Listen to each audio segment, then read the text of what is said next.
all the way from the back, sitting in the left. Awesome. Well, welcome to the October Science Cafe.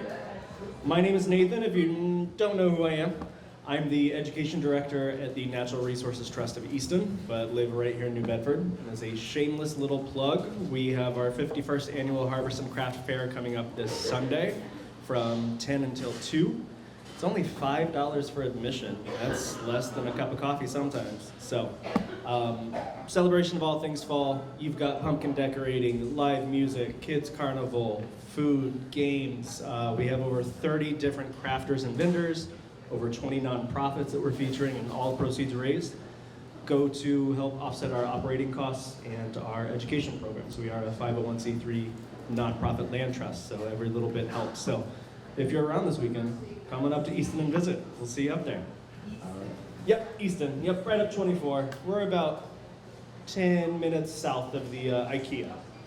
So you can get you some meatballs and then, stop in and have fun. Okay? Before we kick off the night, though, we do want to say a big thank you to Last Round and its staff for opening up to us tonight.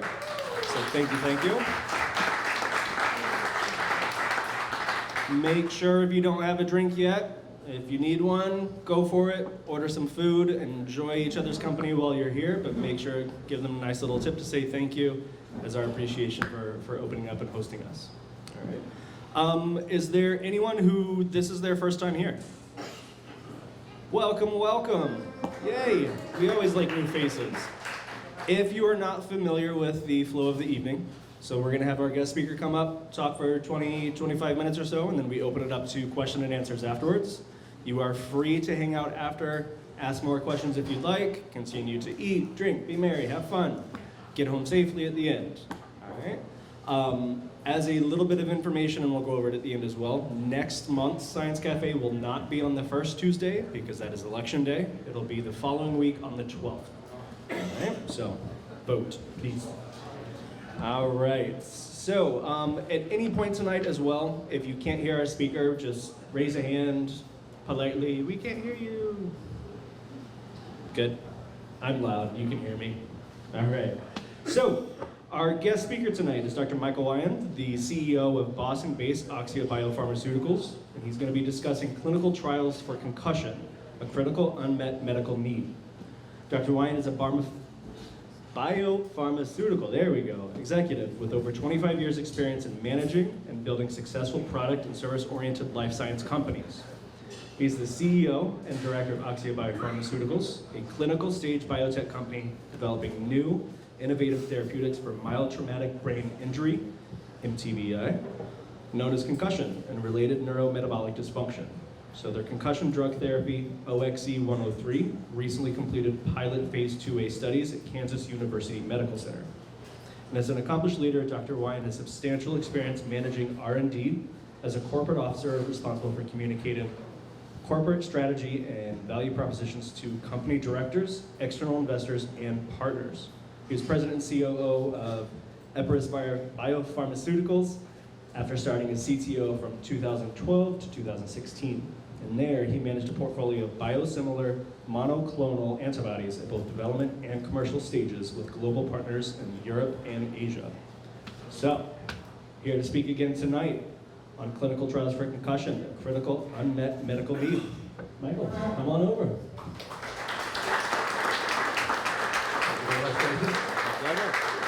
Very pleased to be here tonight.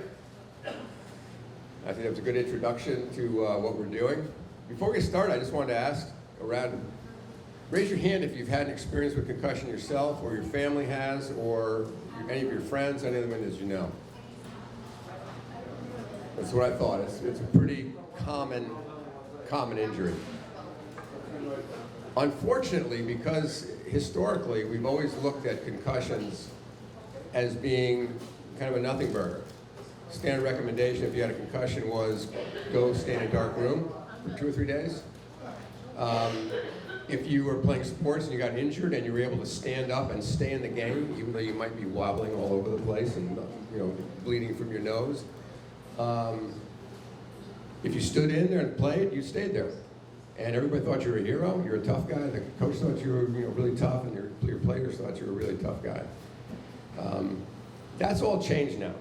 And so we now know that this injury, although mild, can have significant long-term consequences and can lead to things like CTE, which was the basis of the last discussion we had at the last cafe, and various forms of dementia. We also heard recently that Brett Favre has reported he's got Parkinson's disease, and that's also been associated with mild injuries. And I would say that it even goes beyond what we call mild TBI, MTBI, which is concussion.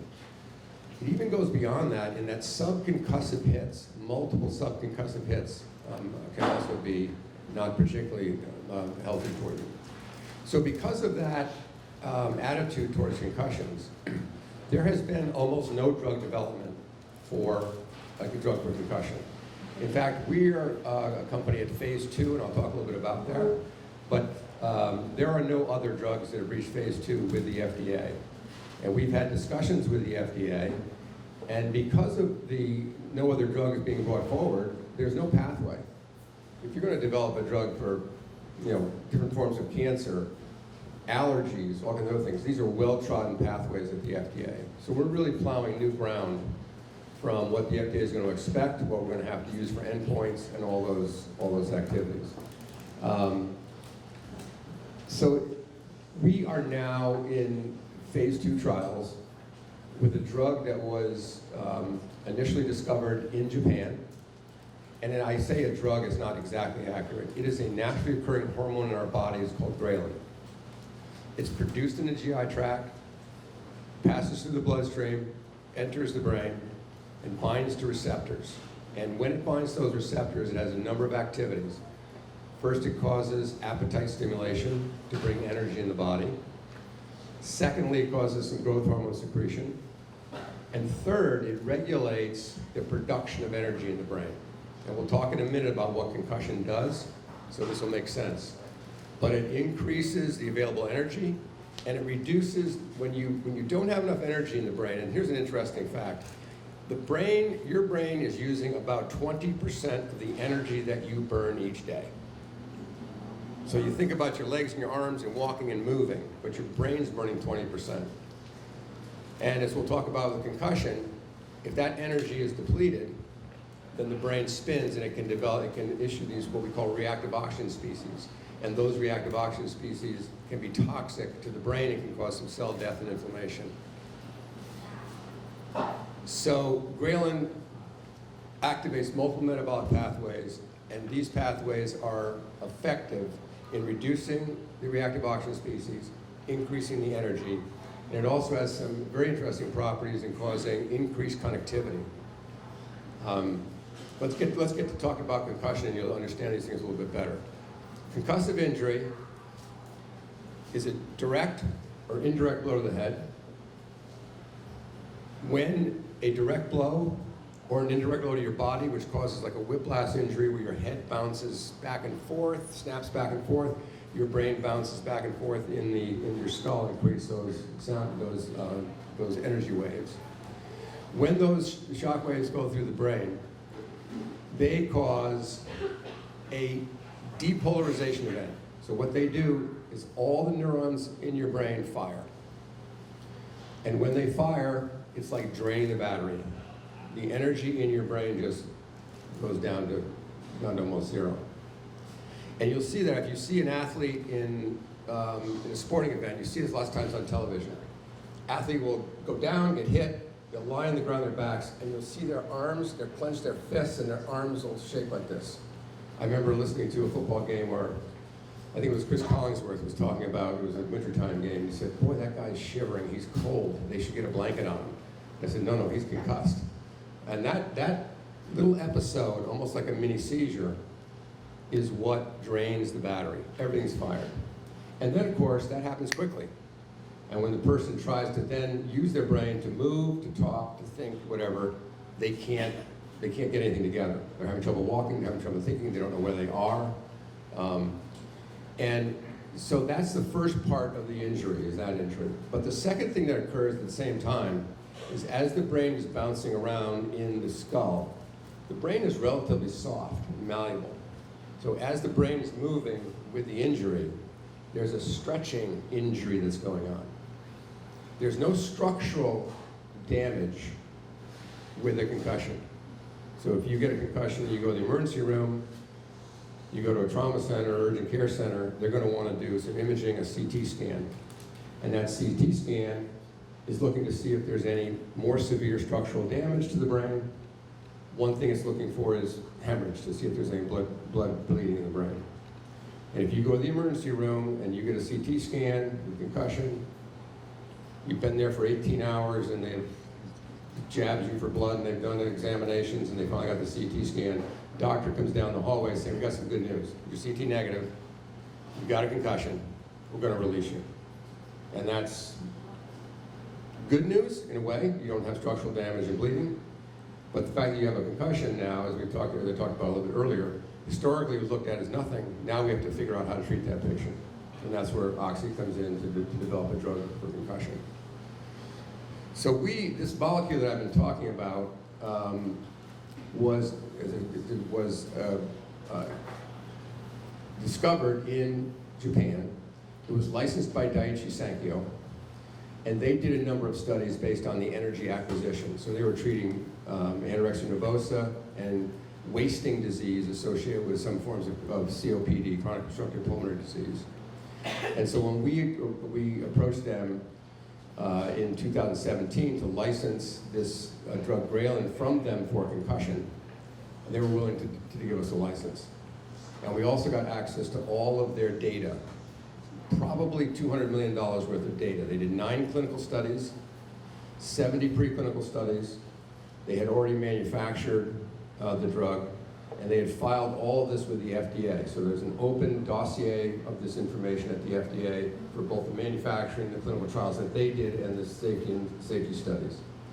So we were able to get access to that, which meant that we could immediately proceed forward with a phase 2 study in concussion. And we don't have a lot of time to talk about this, but pharmaceutical development starts out with phase 1, which demonstrates safety, usually in a clinical trial with healthy volunteers. Phase 2 studies are done in patients with the injury, but they're usually smaller studies to look at various aspects of how you would prepare for an approval. And then the phase 3 study is what we call the pivotal study. It's a large study, it's statistically controlled.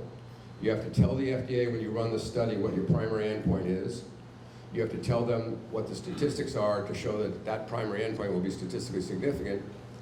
And if you don't get statistical significance, you fail. So that's the study, those phase 3 studies are the things that the FDA looks at to approve the drug.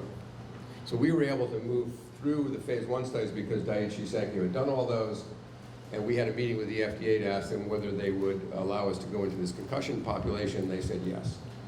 So we ran our first small study.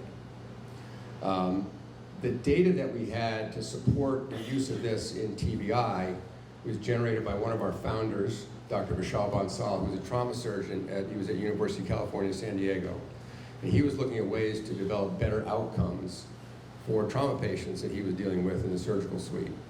He got very interested in the gut-brain axis, which I don't know if any of you heard about this, but it's something that we really are starting to pay more attention to, how the gut is really related to a number of things that are going on in the brain. And this is one example.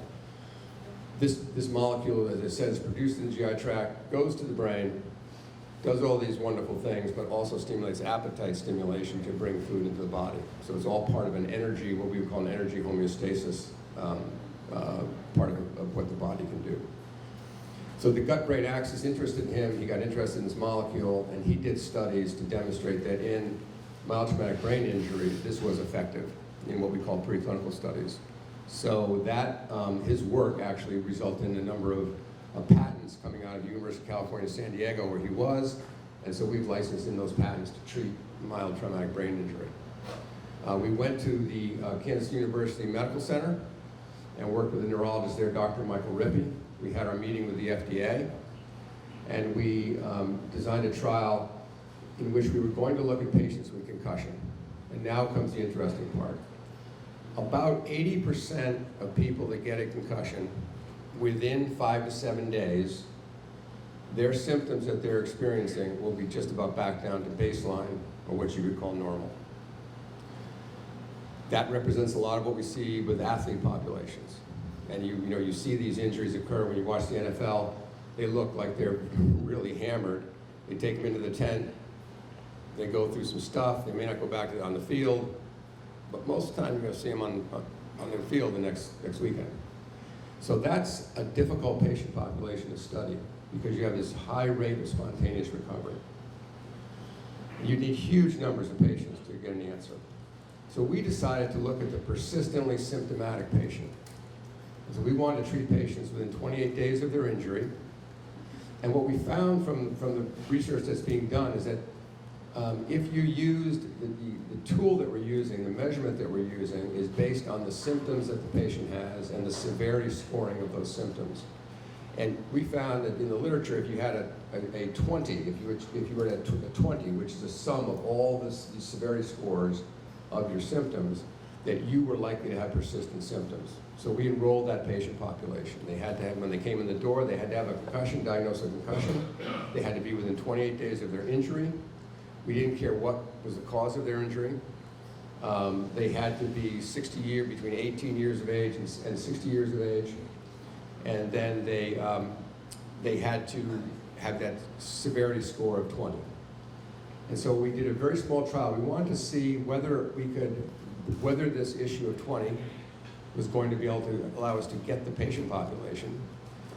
And we wanted to see whether they would accept the trial design that we had coming back to the clinic. We treated patients for 14 days. It's like an injection, like an insulin injection.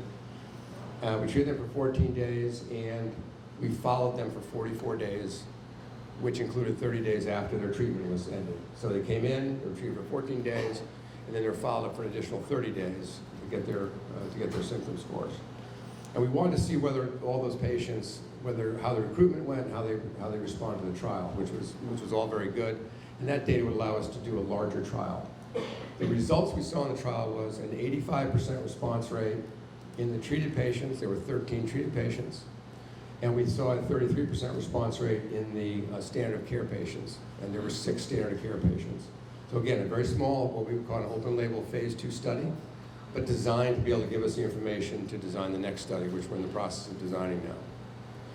So that study was approved by the FDA, and it was done at that single site. And so now we're out raising additional dollars to be able to do the next study, which will be a multi-center trial at various parts across the United States. We'll be staying within the United States to run this trial. Very interesting that if you could imagine, if you're going to run a concussion trial, and we also found this, you're not going to get many athletes. Because an athlete, think about it, if you're in high school, if you're in college, if you're in the pros, our trial is 30 days. It was 44 days, 30 plus 14. That means that they're fundamentally done for the season. So they're not interested in a clinical trial. They're interested more in getting back in the field.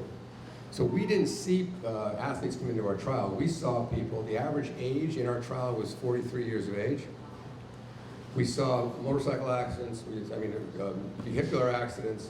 We saw falling down stairs, falling off your bicycle, what you'd expect for that age group.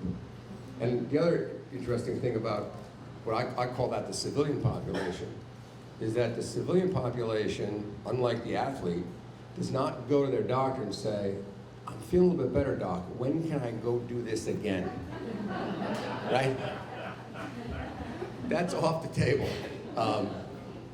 Which is another reason why athletes are at such risk, because the Brett Favres and most all the players are getting multiple hits that lead to these things. So that was our patient population, and so in that regard, I think we're very pleased to be able to move this thing forward. It's definitely necessary. There's still a lot of people out there that have a concept that concussions, mild TBI is not that serious. I think that's starting to decrease. Because we're first movers with this, it takes some doing to convince investors that we have a pathway and that we have the endpoints, the other things that we need to do it. But that's going to be proven out as we move through the trial process and talk to the FDA. And there's obviously very close communication with the FDA. So I don't know, how much time do I have on? Where are we, Nathan? How much time?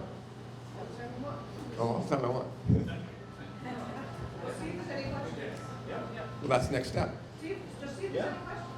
Well, so when I stop there, and I'll open up to questions, so I think we can go dive through some of this other stuff that's going on. In the back. Was any of this placebo double-blinded? This was an open label trial. Okay, so it was all self-reported symptoms? So it was self-reported symptoms, and that's a good point. So if you look at the diseases, neurologic diseases, like Parkinson's disease, ALS, migraine, seizure activity, all the psychiatric diseases, they are all based on what we call patient-reported outcomes. So it's based on how the patient reports that they feel. If you're going to go in with high blood pressure, you're going to get a blood pressure measurement. If you're going to go in with with atrial fibrillation, they're going to monitor your EKG and show that you have atrial fibrillation. None of those types of tests exist today for neurologic diseases. There are a lot of people that are trying to find what they call biomarkers, which might be a test associated with it, but they're not available now. So the FDA has specific guidance documents on how you validate a patient-reported outcome. Because you can imagine that that's, I think, the motivation for the question is the patient-reported outcome could change day to day. They could have a different feeling. So the FDA has very specific guidance documents. And we brought in a consultant who was at the FDA for 30 years and wrote the guidance documents. Her name is Laura Burke. And so she's been on our team, and we're in the process of going through those validation exercises now for that patient-reported outcome. But it's a good question.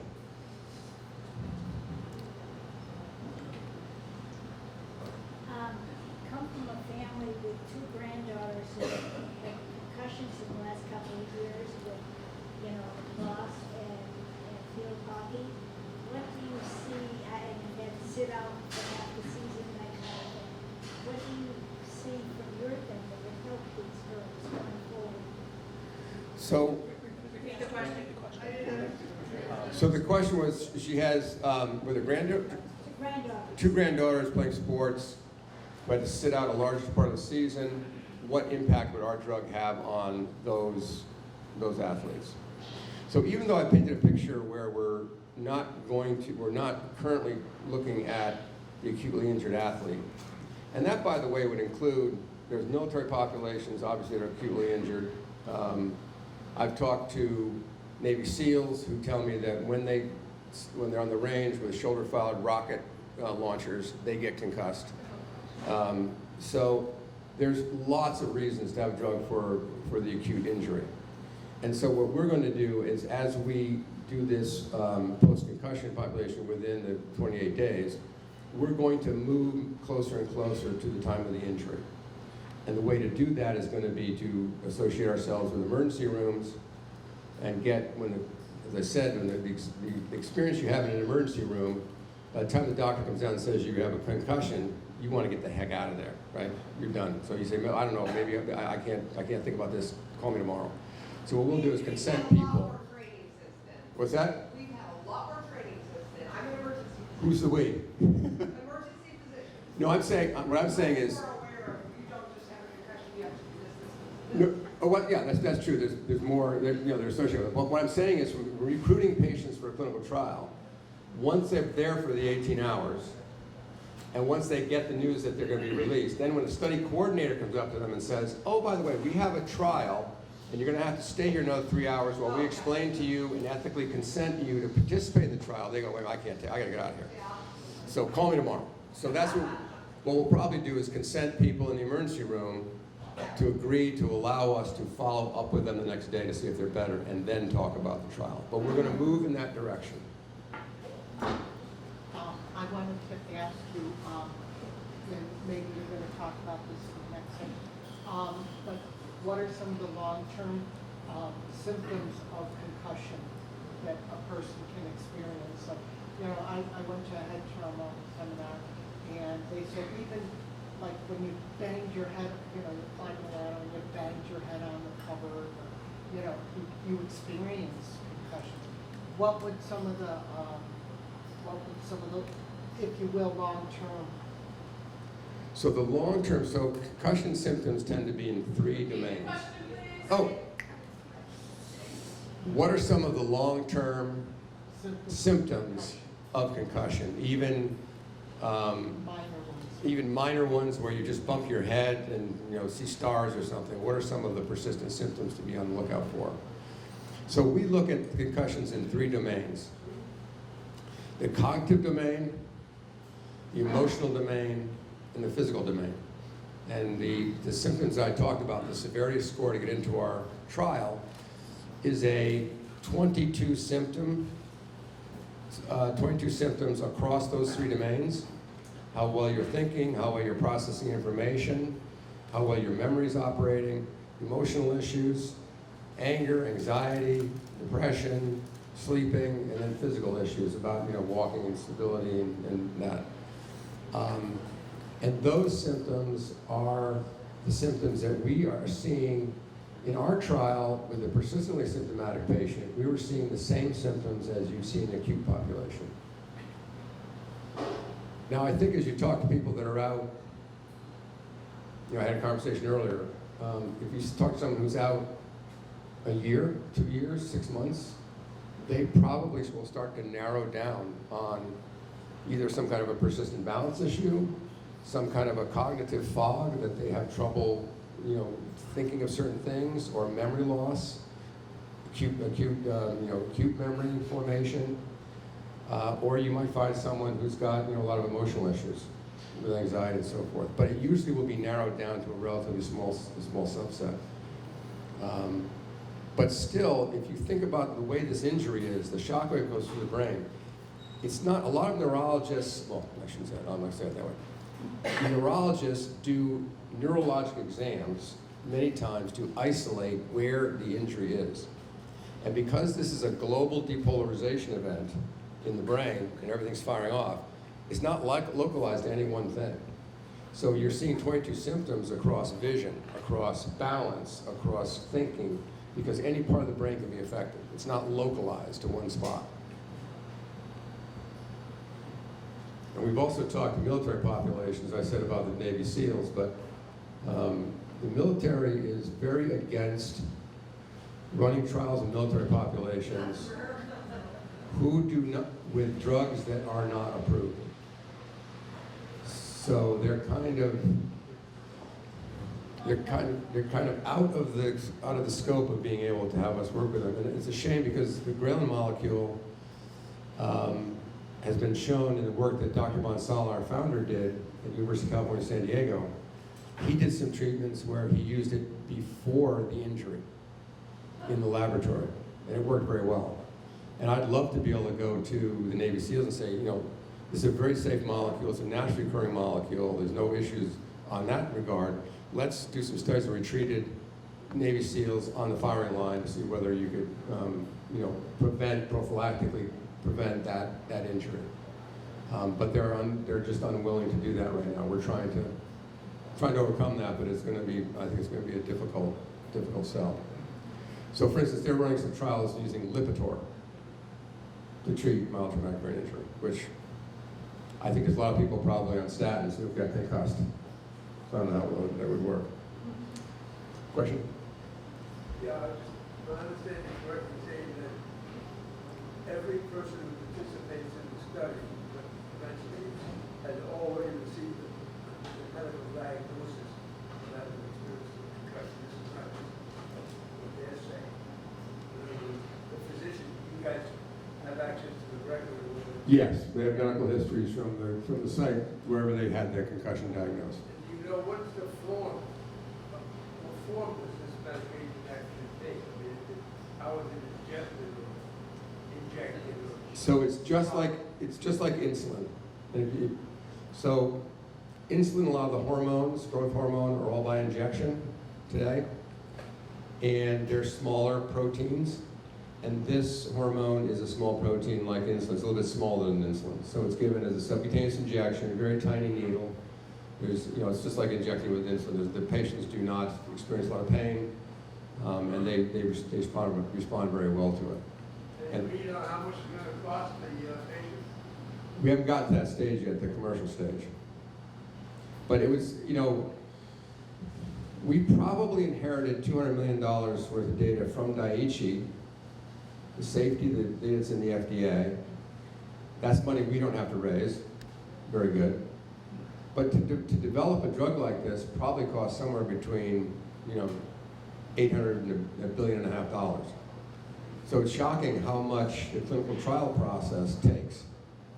And investors have to pony that money up because, you know, these biopharma companies and pharmaceutical companies are raising money to fund these trials, or the big companies are using some of their own money to fund these trials. But at the end of the day, you've got to get a return on that $1.5 billion to have anybody invest in it. So it's very difficult, especially during the first, say, 10, 15, 20 years of commercial production, to develop, to get pricing down to a point where, you know, it would be palatable to everyone who doesn't have insurance, for instance. It's a difficult situation. And if you start to stop that process, stop that investment process, you're going to shut down innovation. There just won't be any new things developed. So we'll have to, one good thing about this is it's very inexpensive to manufacture. I shouldn't say inexpensive.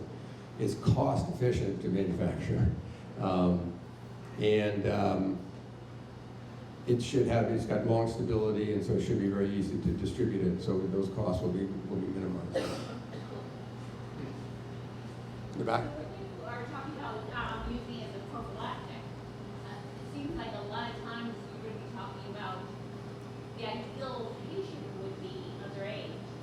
And then does that come into play? Say you have a population who is in sports, say diving, they're going to be in high school, say high school divers or high school soccer players, where the repetitive injury isn't just accidental, it is part of the sport. How does the underage play in there?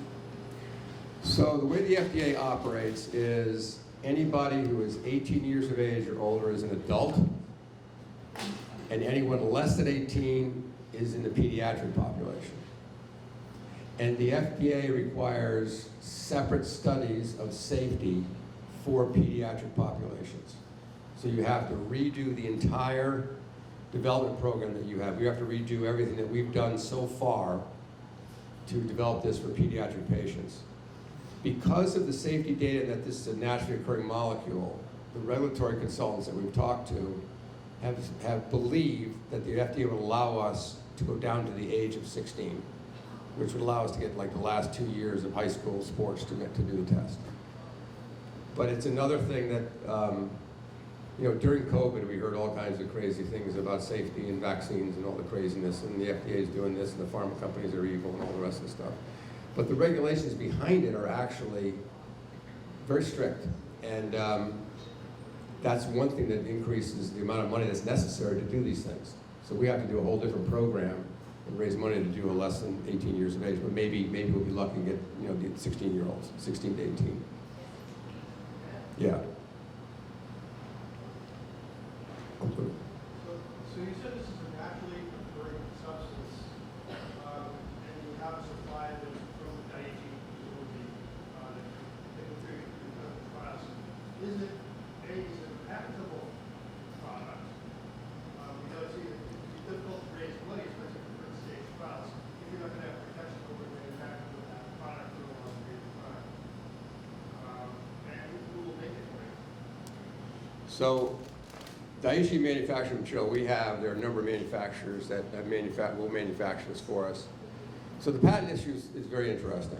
You could just repeat the question. Oh, the question was, this is a naturally occurring molecule. Naturally occurring molecules cannot be patented for composition of matter. And the question was, well, if you can't patent it, then how are you going to get commercial value for it? So that is true that natural molecules cannot be patented for composition of matter. And so the patents that we have are method of use. They cover the method of use of the drug to treat mild traumatic brain injury. Now the interesting thing about patents is that if you look at when companies bring drugs to market, less than half of the time they're bringing them on the composition of matter. Why is that? Because when you file a patent and it gets issued, the 20-year clock starts. Pharmaceutical development takes a long time. And so it shows you that over half of the time, pharmaceutical development actually takes longer than the 20 years of patent protection. What is available then for protection to be commercial? It's manufacturing patents, it's method of use patents, it's all kinds of different utility type patents that come into play. So the conventional wisdom is that composition of matter is the gold standard, but in practice, they've already run out by the time you get, and I've gotten crazy stories. I think the patents are the things that we have to change. What they should do is they should let the patent start when you get approval, run it for 20 years, and not let any additional patents be used to extend the patent life. So I'll give you an example. Amgen, Enbrel, when I was doing, I did work for a company where we were developing a treatment for chronic sciatic pain. Enbrel was supposed to come off patent in 2011. And we were running a program, the class of drugs that Enbrel is are called TNF inhibitors. I don't want to get too scientific, but that class of drugs was the class that we were testing to see whether it would treat sciatic pain. So we decided, there was some studies done in the military, we decided to go to Australia, run a study, and we used Enbrel because we knew it was going to be off patent in 2011. And we were talking to companies that were going to make the generic version of Enbrel. So that was good. 2009, we had a strategic partner that acquired us. In 2010, Amgen, the FDA, announced that the FDA had been working with Amgen for 9 years on what you call a stealth patent, which was a manufacturing patent.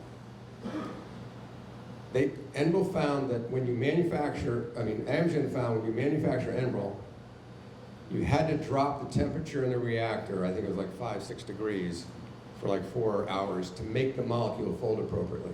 No one else could figure out how to make it fold appropriately. That patent issued in 2010 with another 20 years worth of patent protection for Enbrel. So they had almost 40 years of patent protection.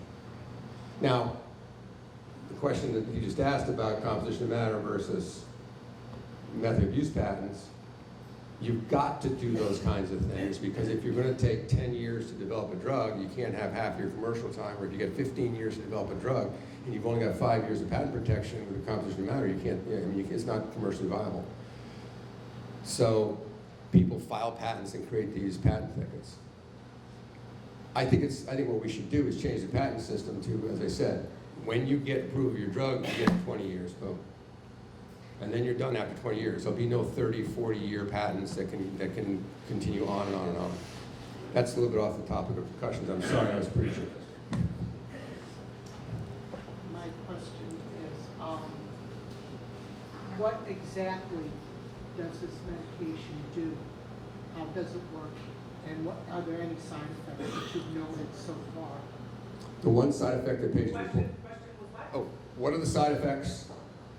And have we noticed anything so far? What does it do? And what does it do? Yeah. What is it exactly? How does it work?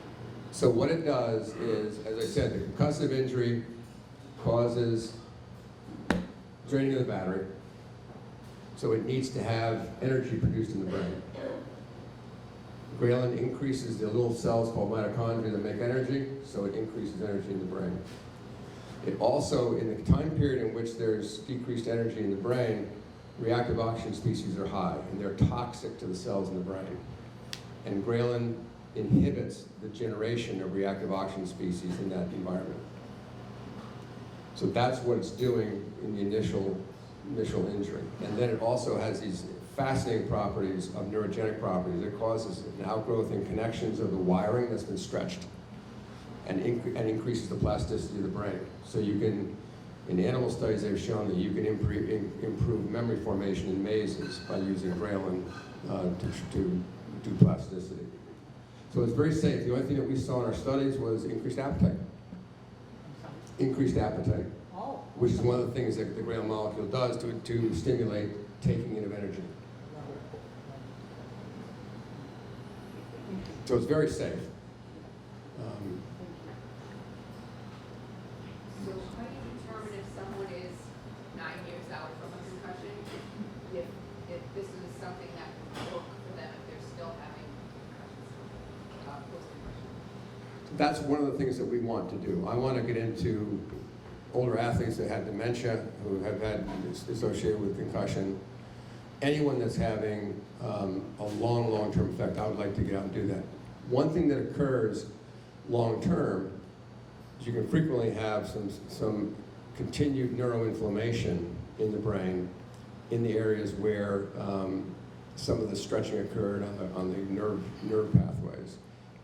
That inflammatory neuroinflammation actually sucks oxygen away from neurons, so you get the same kind of reactive oxygen species formed over a long period of time.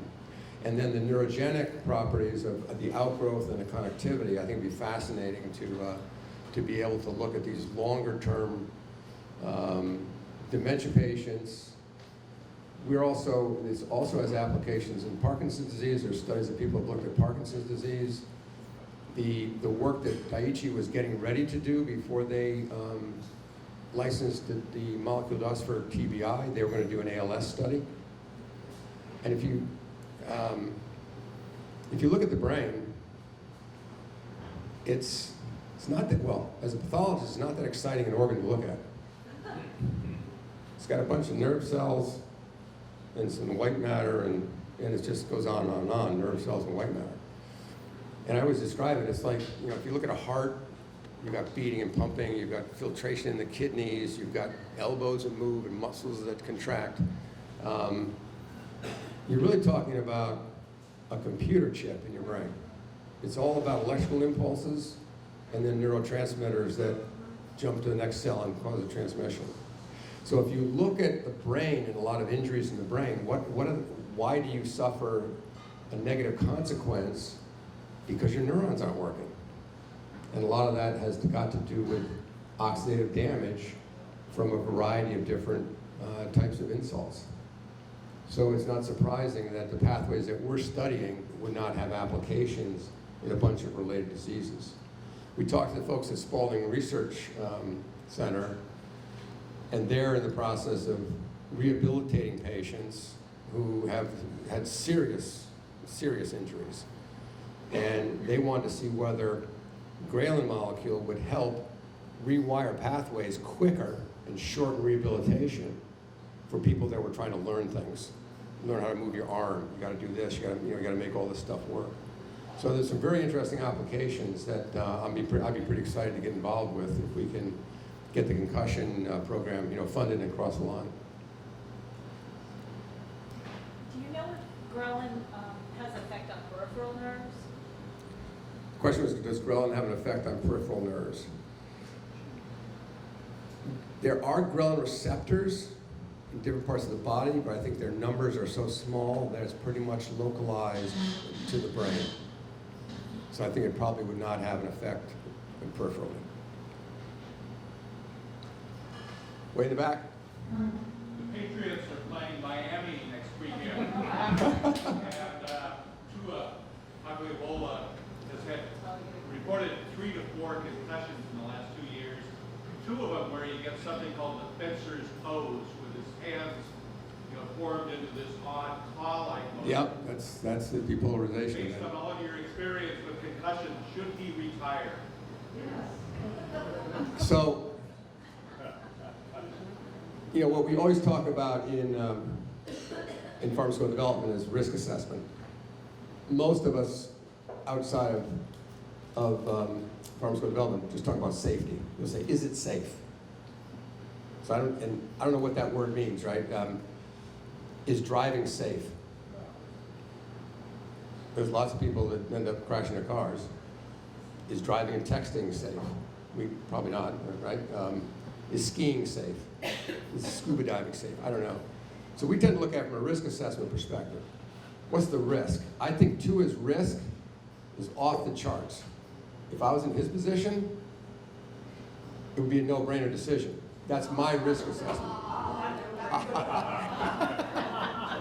I got caught there, because I didn't mean to do that. But it would be a very easy decision, but that would be my risk assessment, right? And I think we have talked extensively with the NFL. We had phone calls with Alan Sills, who's their chief medical officer. He's a neurosurgeon from Vanderbilt. And we showed him our data.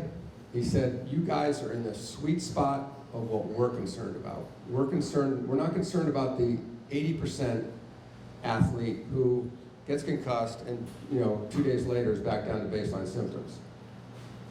What we're concerned about is the two who have long-term effects. What are we going to do with these guys? He said, you're in the sweet spot. We said to him, okay, if you're in the sweet spot, we could use some support from the NFL. He said, okay, fine, I'll hook you up with the Research and Innovation Committee. So we had a call with the Research and Innovation Committee. And they weren't so helpful. They're more interested in new helmets, sensors in the helmets to tell you how much a jolt you got in your head. They're obviously doing rule changes. I think it's a problem for the NFL if they're doing things to try to improve concussion, the number of concussions using those things, they can say they're doing something.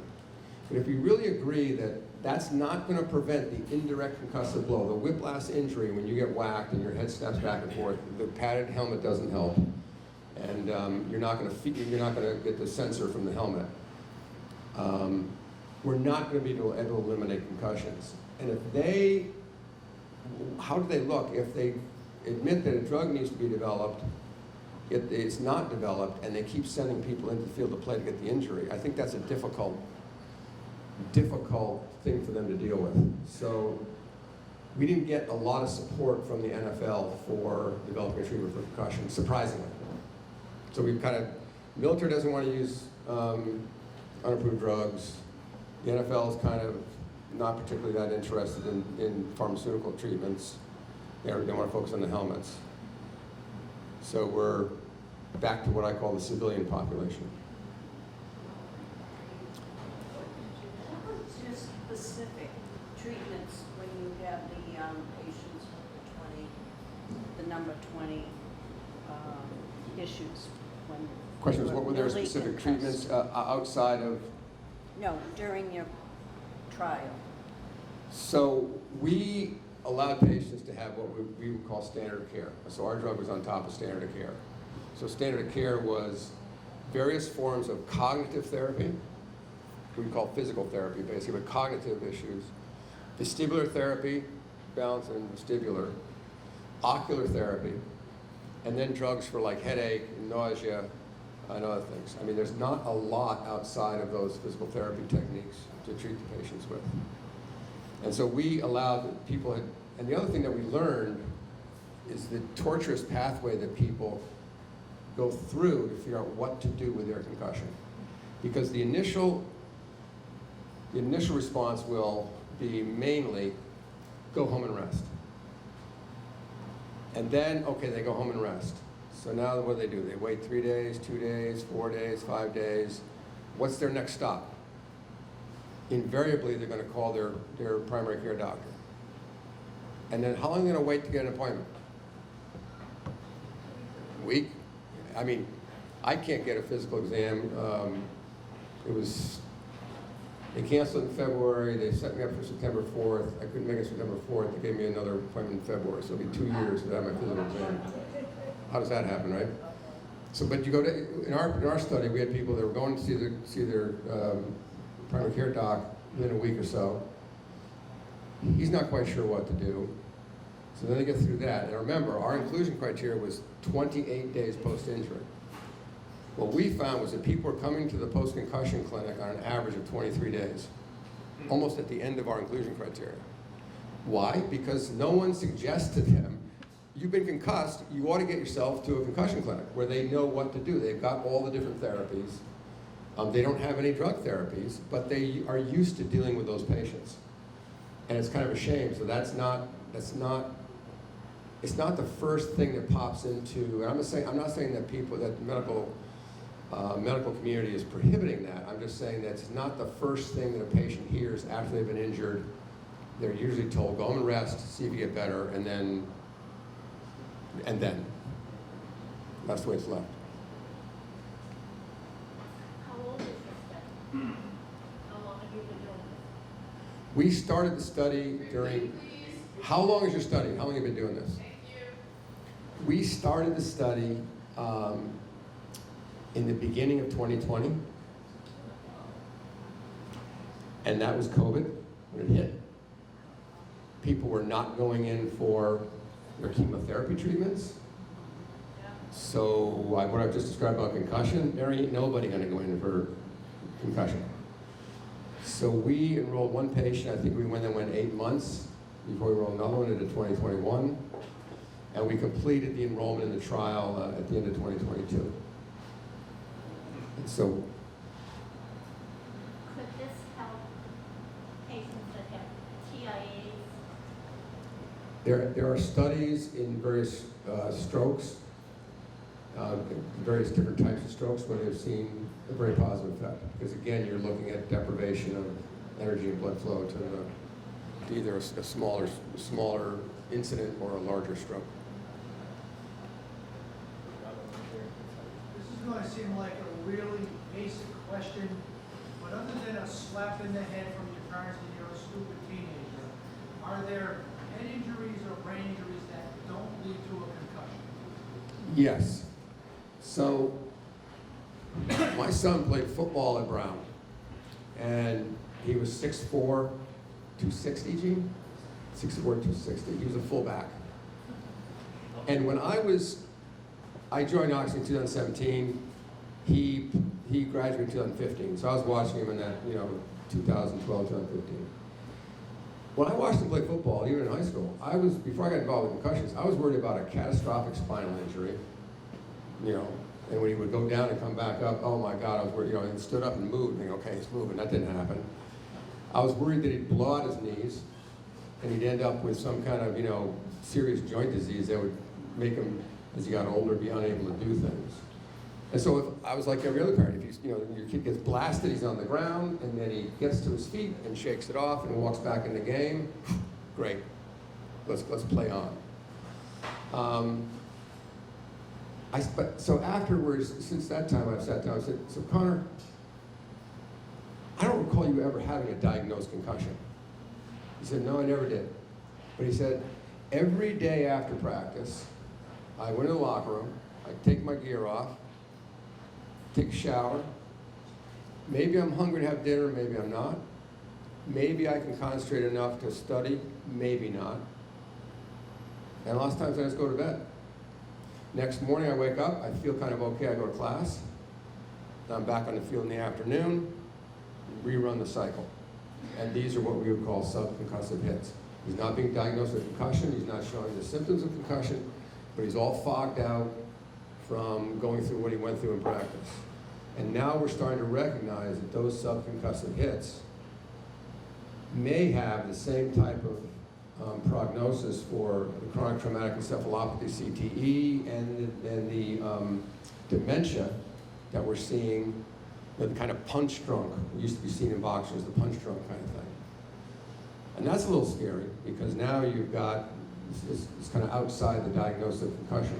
I think that's what that was what the question was. Or your question, yeah. Does that answer the question? Yes. Yeah.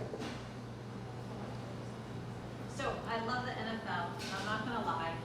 When I watch the Patriots and the quarterback is running around on the other team, and I'm like, tackle him, kill him. Kill him. Yeah, kill him. But I know you say that the NFL isn't very supportive, but if you play a game of chess, can you go to the Players Association? Because I know that they're very concerned about concussions and when they do their contracts and everything.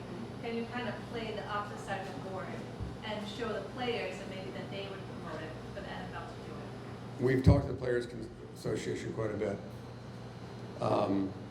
Alex Smith is on our board, the famous quarterback. Richard Sherman is been an advisor. And when you talk to those guys, you realize, because a lot of these, Alex and Richard both have now post-playing roles that are outside of the NFL, but they're highly associated with NFL. Alex Smith almost died. Yeah. His leg injury, Yeah, I mean, he had a bad leg injury, and he missed out. He was injured. I don't know what year it was, but he was playing for the San Francisco 49ers. He played, the team was going to go to the Super Bowl. I think it was in the last or second last game of the season. He was injured. He stayed out a week, and they wanted to come back. They put the backup quarterback in. He wanted to come back in. They wanted him to come back in. He said, I don't feel quite right. I'd like to stay another week. Backup quarterback in the second week. Alex came up, and they kept the backup quarterback through the Super Bowl. Alex never played in the Super Bowl. That backup was Colin Kaepernick.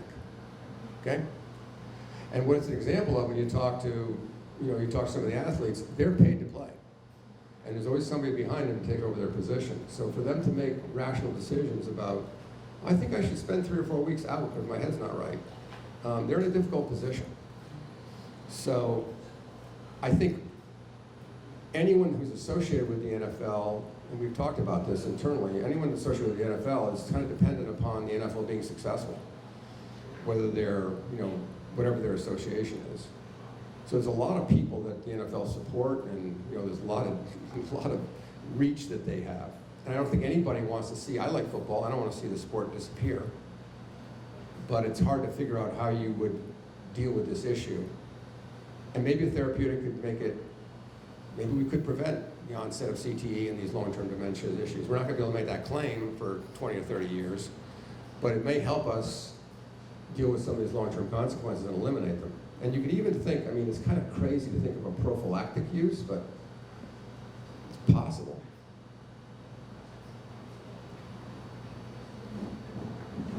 In your study, did you have people that you knew it was a second concussion, they've been diagnosed more than once, or was it just this is your first diagnosis? We had multiple concussions. In fact, the majority of the patients had between 2 and 4 concussions in there. Because these are people, as I said, the average age was 43, and they had played, high school and college, and they were obviously out of that. The interesting thing, I told you about that, on the scale of the severity scale, we wanted to have 20, which would predict that we'd enriched for persistently symptomatic patients. The average was 63. The highest one we had was 102, and that was mostly cognition. These people were severely symptomatic. And you don't realize that unless I realize it now, but I didn't realize before that there was that many people running around with debilitating concussive injuries. Some of the stories, I've heard a lot of stories from the high school age kids who are trying to take their SATs, or trying to get into college, they get a concussion, and now they can't either complete the SATs, they can't complete their interview, whatever they got to do. Same with college kids. These stories abound with the dramatic effects of concussion. So it kind of stimulates all of us to keep going and get these trials done. In a perfect world, what should this be available for the public? In a perfect world, in a perfect world, I would say 4 to 5 years.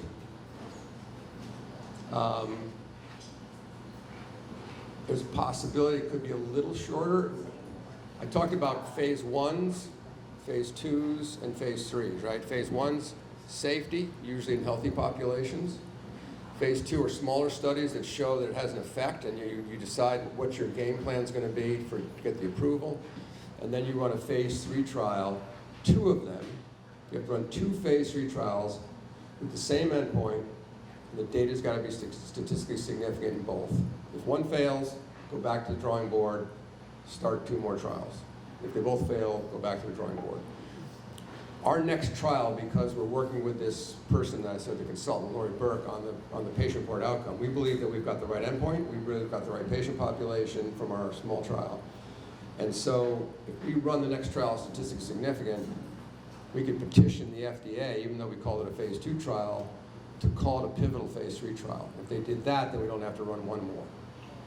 So. But you're missing Well, yeah.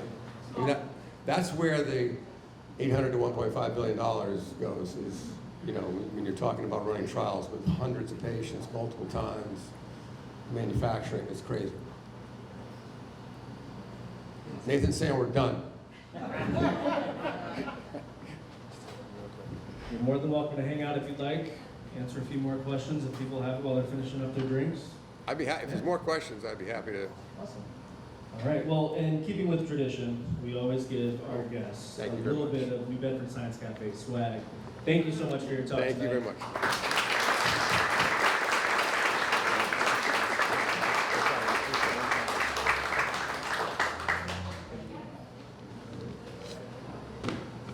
Another question? What were you saying about Lipitor? Did that have something to do with prophylaxis or protection or? No, so one of our advisors actually, a neurosurgeon from the University of San Francisco, Jeff Manley, he has a group that's working with the Department of Defense, and he got a very large contract to set up a clinical infrastructure to run clinical trials for the DoD. We went out and presented at his meeting in 2017, and they turned us down because we were an unapproved molecule. The list of molecules that they have, that the DoD has released as their first three, include Lipitor, minocycline, which is an antibiotic, and I forget what the third is. It was amantadine, and then they changed it. Like, it's insane. Like, I mean, the number of people that are on Lipitor, there should be no concussions in anybody over, I don't know, 55 years of age, right? All right, well, thank you very much. Very good questions. Thank you.